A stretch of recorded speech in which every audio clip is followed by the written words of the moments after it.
শুভবিবাহ ধারাবাহিকের আজকের পর্ব ধারাবাহিকের শুরুতে আমরা দেখতে পাই সুধা এবং ঝিনুক ঠিক করে তারা ঝুম্পার বাড়িতে যাবে প্রমাণ খুঁজতে। তখন তেজ বলে সে তাদের সাথে যাবে কারণ সেখানে সম্রাট আছে, সে ঝামেলা করতে পারে। কিন্তু সুধা এবং ঝিনুক তাকে সাথে নিতে চায় না।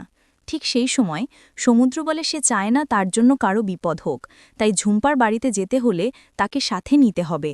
এরপর জ্যোৎস্না ও রেশমি সুধাকে রাজি করায় তেজ ও সমুদ্রকে তাদের সাথে নিতে। পরবর্তী সিনে আমাদের ঝুম্পার বাড়িতে দেখানো হয় ইমন ঝুম্পার সাথে রাগারাগি করছিল তার এই ভুলভাল কাজ করার জন্য। এরপর ইমন ঝুম্পাকে বলে সমুদ্রের থেকে টাকা আদায় করতে হলে তার বুদ্ধিমতো ঝুম্পাকে চলতে হবে, আর বাড়ির বাইরে বেরোনো যাবে না।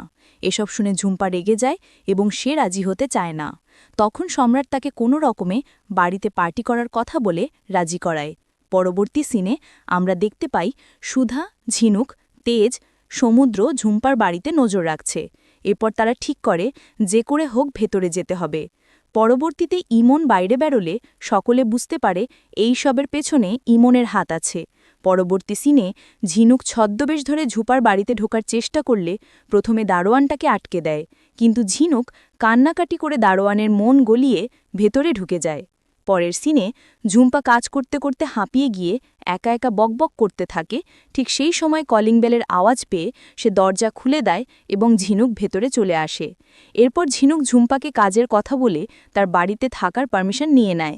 এরপর সেখানে সম্রাট এসে বাধা দিলে ঝুম্পা তাকে বুঝিয়ে ঝিনুককে দেখে দেয়। পরবর্তীতে সম্রাট চাইনিজ খাবার বানানোর কথা বললে ঝিনুক বলে আমার স্বামী অনেক ভালো খাবার বানায়, আমি ওকে ফোন করে আসতে বলছি খাবার বানানোর জন্য।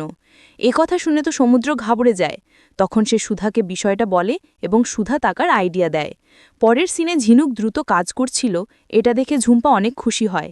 এরপর সম্রাট এসে বলে তোমার স্বামী এখনও আসলো না কেন, কখন রান্না করবে? ঠিক সেই সময় সেখানে সমুদ্র হাজির হয়ে যায়। এরপর সমুদ্রকে রান্নার দায়িত্ব দেয়া হয় এবং সম্রাট চলে যায় বাইরে ড্রিঙ্কসের ব্যবস্থা করতে।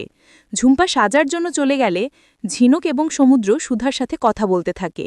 তেজ ও সুধা ঝিনুককে সমস্ত প্রমাণের কথা বলে দেয় এবং ঝিনুক সেই মোতাবেক প্রমাণ খুঁজতে থাকে। পরের সিনে সম্রাট বাইরে বের হয়ে গেলে সুধা এবং তেজ তাকে ফলো করতে থাকে।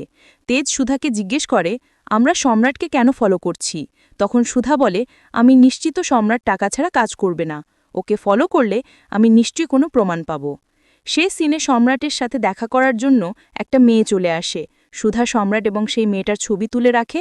সম্রাট মেয়েটার সাথে যখন কথা বলছিল ঠিক সেই সময় সুধার ফোনটা বেজে ওঠে, যেটা সম্রাট বুঝে যায় এবং ফোনের আওয়াজ খুঁজতে থাকে। আগামী সপ্তাহের চমকে আমরা দেখতে পাব ঝিনুক সুধাকে বলছে সে সমুদ্রের ওপরে জেদ করে এই বিয়েটা করছে। অন্যদিকে সমুদ্র বলে সে কিছুতেই ঝিনুককে এই বিয়েটা থেকে আটকাতে পারবে না। তখন তোরই আইডিয়া দেয় সুধার মতো তাকে কিডন্যাপ করার জন্য। তো বন্ধুরা, এই ছিল আজকের আপডেট। পরবর্তী আপডেট পেতে আমাদের চ্যানেল এখনই সাবস্ক্রাইব করুন। ধন্যবাদ।